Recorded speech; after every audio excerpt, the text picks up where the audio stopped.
Wah, udah bulan Ramadan, namun pandemi belum berakhir. Bagaimana ya sebagai umat Islam dalam menjalankan ibadah puasa di bulan Ramadan ini, namun masih di tengah pandemi? Wah, kebetulan ada Pak Subah ini. Assalamualaikum, Pak. Waalaikumsalam. Bagaimana kabarnya, Pak? Alhamdulillah. Kamu gimana? Alhamdulillah baik. Alhamdulillah. Oh iya, Pak, jadi dari tadi itu saya memikirkan nih, Pak, kan ini pandemi ya, Pak, apalagi di tengah bulan Ramadan ini, Pak. Terus bagaimana sih sebagai umat Islam nih, Pak, kita menghadapi pandemi di tengah bulan Ramadan ini, Pak? Ya, jadi gini, terkait dengan masa pandemi yang masih bulan puasa ya, bulan Ramadan ya.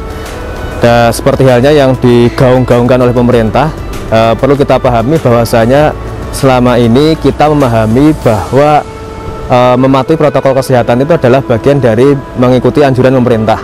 Tapi ternyata mengikuti aturan protokol kesehatan itu adalah bagian dari agama. Nah, ini yang perlu kita pahami, bahwasanya mengikuti aturan protokol kesehatan itu adalah bagian dari menaati perintah agama Islam. Kenapa bisa gitu? Singkat saja, 5M, kita sekarang mengenal 5M ya, Ulil ya. Yang pertama memakai masker, kita sekarang pakai masker kan ya. Ada satu hadis yang menyebutkan la dororo wala diror, jangan membuat bahaya bagi diri sendiri dan juga jangan membahayakan orang lain. Itu pertama. Yang kedua, menjaga jarak. Rasulullah SAW menyatakan pisahkan onta yang sakit dengan onta yang sehat. Lalu yang ketiga, cuci tangan. Nah, dulu pasti ingat ketika SD, SMP, SMA, yang pertama kali dibahas dalam buku agama itu pasti tentang toharoh ya kan? Ya. Nah, itu kan mengajarkan tentang pentingnya kebersihan. Apalagi Allah Subhanahu wa taala berfirman, ya ayyuhalladzina amanu idza qumtum ila shalah faghsilu wujuhakum wa aydikum ilal marafiq. Hai orang-orang beriman, jika kamu akan sholat, maka basuhlah wajahmu dan juga tanganmu sampai ke siku. Ya, itu kan bagian dari perintah mencuci tangan gitu kan. Terus yang keempat, ya, singkat aja ya. Yang keempat itu adalah menjauhi kerumunan. Menjauhi kerumunan, kita tahu bahwasanya pada masa Umar bin Khattab ya, itu terjadi yang namanya Ta'un Amwas. Ada wabah juga dulu. Jadi ini bukan yang pertama.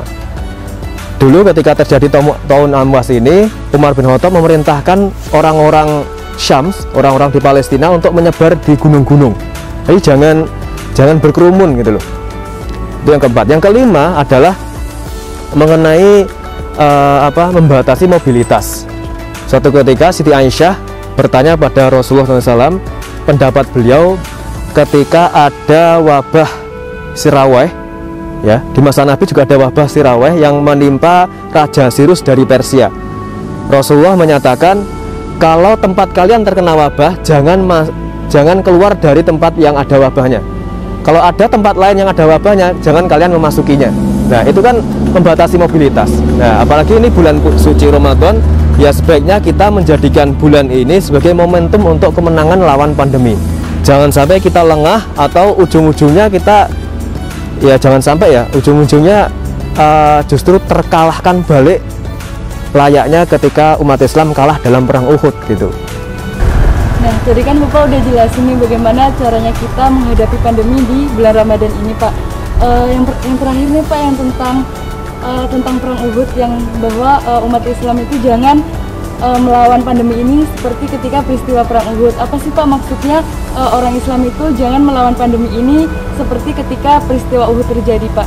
Ya, tadi di akhir saya menyinggung jangan sampai umat Islam itu seperti perang Uhud gitu. Perang Uhud kan seperti halnya kita tahu, awalnya kan umat Islam menang. Ya, menang, tapi karena umat Islam itu merasa menang, terus akhirnya mereka lalai. Mereka ceroboh, tidak patuh pada perintah Nabi. Mereka tergoda ghanimah, harta rampasan perang dan lain sebagainya, akhirnya meninggalkan pos-pos jaga untuk para pasukan pemanah itu gitu. Dan akhirnya apa ya? Kemenangan yang di depan mata akhirnya sirna.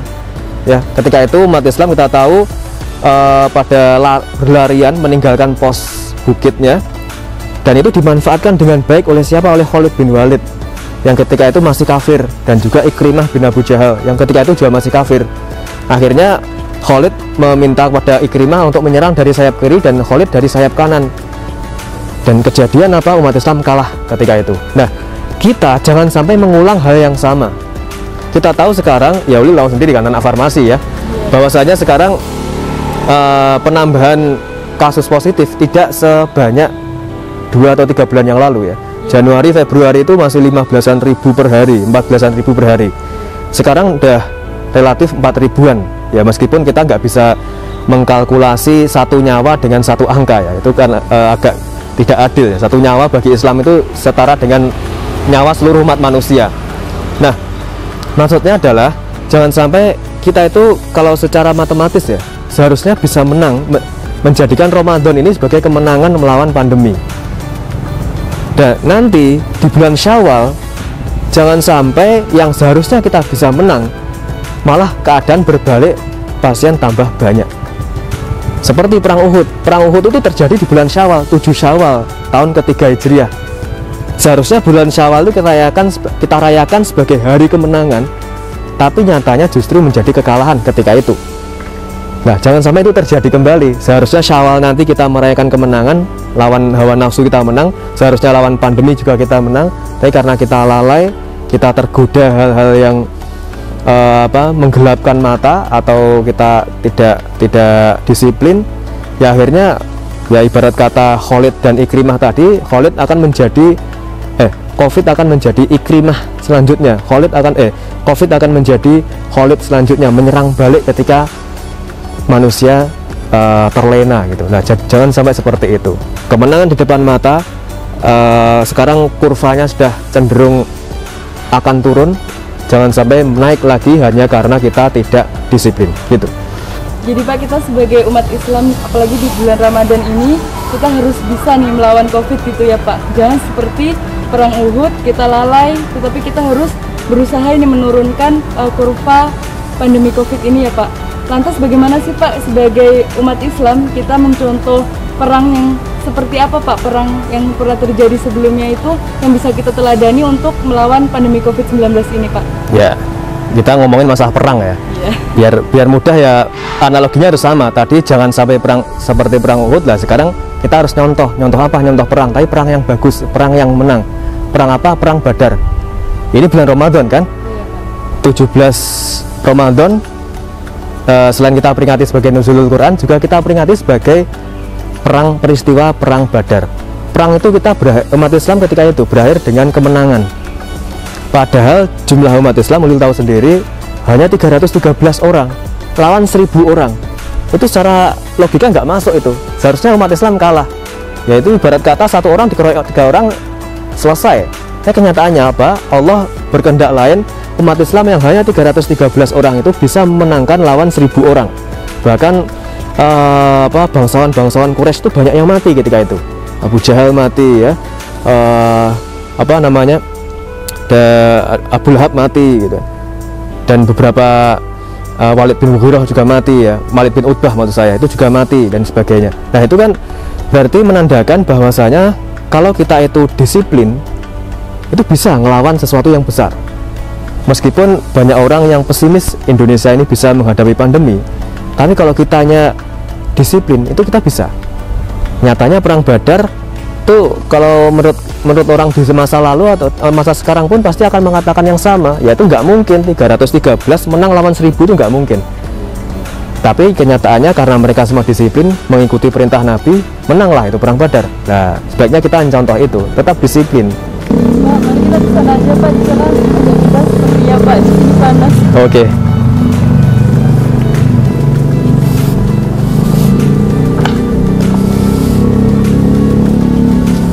Nah, tadi kan Bapak udah menjelaskan nih tentang perang Badar ya Pak. Jadi sebagai umat Muslim kita nih harus bersemangat, kita harus berjuang dalam melawan kafir Quraisy waktu itu ya Pak. Jadi ketika sekarang kita harus bisa optimis, tidak boleh pesimis ketika melawan pandemi ini dengan mematuhi protokol kesehatan gitu ya Pak. Lantas untuk membahas lanjut tentang perang ini Pak, apakah ada perang lain selain perang Badar yang bisa kita teladani untuk melawan pandemi Covid ini Pak? Ya, masih tentang perang ya. Iya, tentang perang. Apalagi harus kita teladani, yang harus kita contoh dalam menghadapi pandemi ini. Kalau tadi kita sudah bahas tentang perang Badar, sekarang adalah perang Khandaq atau perang Parit dalam bahasa Indonesia. atau kalau di Al-Quran itu disebutkan perang Ahzab, perang sekutu. Kenapa dinamakan perang sekutu? Karena musuh Islam, yaitu orang kafir Quraisy, bersekutu dengan Yahudi Bani Ghatafan. Nah, kenapa saya mengatakan kita harus nyontoh perang Khandaq? Ini bukan saja karena hasil akhirnya adalah menang, tapi juga perlu kita pahami bahwasanya ternyata anggapan orang bahwasanya menang perang Khandaq itu dikiranya adalah karena keberadaan paritnya, keberadaan Khandaqnya, parit yang mengelilingi kota Madinah. Ternyata bukan parit yang menjadi faktor utama kemenangan umat Islam kala itu, tapi ada satu orang, ya, namanya Nu'aim bin Mas'ud, ya. Nu'aim bin Mas'ud ini baru sehari masuk Islam, ya. Kemarinnya itu masih Yahudi dia. Kemarinnya Yahudi, sekarang terjadi perang Khandaq, lalu dia melakukan suatu tindakan yang itu bisa menyelamatkan umat Islam dan berakhir dengan kemenangan, ya. Karena kita tahu perang Khandaq ini kan perang urat saraf, ya. Kan kalau kita lihat dalam fakta sejarahnya nggak ada terjadi kontak senjata, jarang terjadi kontak senjata, apalagi pertumpahan darah itu meskipun ada tapi nggak banyak banget, nggak sebanyak Badar, tapi lebih kepada perang urat saraf, ya, saling bully lah, atau perang atau cywar lah kalau bahasa kita sekarang, saling bully, saling ngejek, saling mancing emosi musuh. Umat Islam mancing kafir Quraisy untuk masuk ke kota Madinah, tapi resikonya mereka akan terperosok ke parit. Nah, orang kafir Quraisynya juga mancing umat Islam untuk keluar dari kota Madinah, meskipun resikonya jelas kalah, karena kalau keluar kota jelas kalah itu. Nah, banyak orang mengira bahwasanya perang Khandaq itu menangnya adalah karena faktor parit, padahal faktor Nu'aim bin Mas'ud tadi. Kenapa? Karena dia baru masuk Islam dan dia orang Yahudi dari Bani Quraidah, ya. Meskipun sama-sama Yahudinya, tapi mereka berbeda paham dalam hal ini karena beda keluarga, ya. Yang diajak oleh orang kafir Quraisy itu Yahudi yang dari Ghatafan, Bani Ghatafan. Yang Bani Quraidah itu belum mau ikut perang. Nah, kenapa bisa perang Khandaq itu berakhir dengan kemenangan? Karena Nu'aim bin Mas'ud yang dia itu orang Yahudi awalnya, ya, sehari sebelumnya itu dia orang Yahudi Bani Quraidah, dia langsung menemui kaumnya. Jadi Bani Quraidah itu diajak ketemuan. Pada intinya, kalian jangan mau perang. Kenapa? Karena kita semua orang Yahudi sudah terikat perjanjian dengan Muhammad untuk melindungi kota Madinah ini. Dan umat Yahudi dari Bani Quraidah, mantan agamanya si Nu'aim ini, mereka percaya mengikuti itu karena mereka menganggap bahwasanya Nu'aim masih Yahudi, padahal Nu'aim sudah Islam. Akhirnya apa? Akhirnya pasukan musuh tidak jadi mendapatkan bantuan tentara. Kalau itu terjadi, coba dibayangkan, pasti umat Islam nggak bakal menang. Kenapa demikian? Karena umat Yahudi Bani Quraidah itu posisi di dalam kota. Kalau di dalam kota menyerang pasukan Islam dalam kota, berarti kan menyerang dari belakang, umat Islam bisa kalah. Tapi nggak terjadi. Yahudi Bani Quraidah nggak mau perang karena masih menghargai perjanjian atau piagam Madinah. Nah, itulah perang Khandaq bisa berakhir dengan kemenangan karena satu orang. Bayangkan, satu orang yang baru masuk Islam, Nu'aim bin Mas'ud, dia baru bisa ngomong syahadat, dia sholat nggak bisa, belum bisa ngaji apalagi, tapi jasanya demikian besarnya menghalangi kaumnya untuk bersekutu dengan kafir Quraisy. Nah, apa hubungannya dengan pandemi? Kita melawan pandemi ini, biar pandemi ini lekas berakhir, kita sebaiknya juga mengambil pelajaran dari perang Khandaq itu. Dalam artian, jangan meremehkan hal yang kecil. Nu'aim bin Mas'ud, tidak banyak orang yang menganggap dia akan berjasa dalam pertempuran. Dia track recordnya dalam peperangan nggak begitu bagus, ya. Dia tidak begitu pandai memainkan pedang. Dia juga baru masuk Islam, sholat aja belum bisa. Tapi ternyata gara-gara dia, perang bisa menang oleh umat Islam. Nah, kita juga kayak gitu sekarang. Kita jangan menyepelekan hal yang kecil, ya. Jangan sampai kita lupa protokol kesehatan 5 tadi, ya. Jangan dipahami bahwasanya pandemi ini pasti akan berakhir karena satu hal, gitu. Tapi ternyata berakhirnya atau kita bisa terhindar dari virus itu, dari penyakit itu, karena kita melakukan hal-hal yang sepele, ya, itu. Makanya jangan meremehkan hal yang sepele dalam pandemi ini. Masuk kita sekarang meskipun syuting ya pakai masker ya kan ya. Meskipun pencitraan mungkin enggak ada ya, ini protokol lah ya. Iya Pak. Jadi perang Khandaq itu mengajarkan kepada kita agar kita itu tidak menyepelekan hal-hal yang kecil ya Pak, seperti kita memakai masker, mencuci tangan di era pandemi seperti ini ya Pak. Jadi perang Khandaq dan perang Badar itu bisa kita teladani, sedangkan perang Uhud itu jangan kita ikuti perang Uhud dalam melawan corona gitu ya Pak. Jangan sampai terjadi seperti itu. Terjadi seperti itu. Nah Pak, untuk yang terakhir nih Pak, pertanyaan yang terakhir, apa sih Pak pelajaran berharga yang bisa kita ambil dari peristiwa-peristiwa yang telah Bapak jelaskan tadi? Ya, apa pelajaran berharganya, apa ibrohnya sebelum kita akhiri ya? Iya. Ini juga sudah mau buka puasa kita ya. Iya Pak. Yang pertama, bahwasanya mengikuti protokol kesehatan itu adalah bagian dari mengikuti ajaran Islam. Ya. Yang kedua, kita jangan merasa menang kalau belum dinyatakan pandemi ini berakhir. Dan yang berhak menyatakan kan WHO. Ya, kalau belum dinyatakan oleh WHO pandemi berakhir, jangan merasa menang. Tuh.